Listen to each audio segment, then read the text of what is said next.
This program contains adult content. Parental discretion is advised.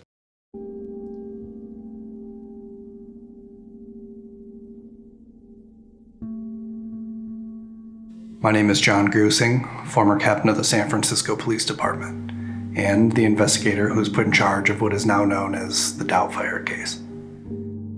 It all started out as a normal day for me. At this point, I'd only been on the force for 2 years, and that's when I was called to investigate a noise complaint. And what I found? Well, let's just say we expected that the punch was spiked because there were barnyard animals everywhere and kids hanging from chandeliers. Unfortunately, I didn't have enough evidence to book the host of this little party, but Mr. Hillard had certainly piqued my interest. So I decided to launch a background check.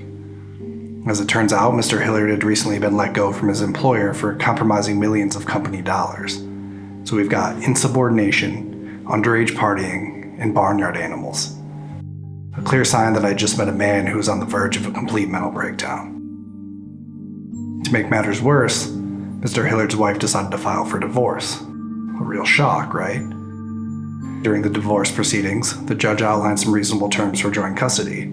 Get a job, keep a job, and create a decent living environment for himself and his children. It was that simple. And that's when Mr. Hillard's mental condition began to worsen. According to Lydia, his youngest child, the first night they shared with their father included a bout of verbal abuse and a wish that their mother would develop a life-changing case of amoebic dysentery. But what he does next, well, that's what brought this case to national attention. Instead of cleaning up his act, Mr. Hillard decides to sabotage his ex-wife's ad for a housekeeper. And that's when he assumes the role of Mrs. Euphigenia Doubtfire, a classic display of borderline psychosis. What preceded was nothing short of psychological warfare on his former wife and children. He lands the job, and immediately things get hairy. He nearly burns the house down, lies to the social worker. When he finds out that his ex-wife has started dating his old business partner Stu, the crime starts stacking up. He damages his personal property, attacks him at a public pool, and even tries to kill him by pouring an excessive amount of pepper spray into the man's dish. After the family discovers Mrs. Doubtfire's true identity, I thought for sure we had a slam dunk case.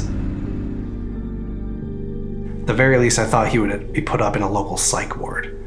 But even with all of that evidence, the court simply took away his custody. None of the other charges stuck. You mean to tell me they couldn't get him for any charges? Yeah, nothing stuck. In fact, his ex-wife threw out the court's decision, and somehow Mr. Hillard was even given a television show. I've spent years working through this case in my mind, wondering how it is that everyone got caught up in this man's deranged ether. But that's what separates a good criminal from a bad one. And it's those good ones that I spent the rest of my career trying to stop.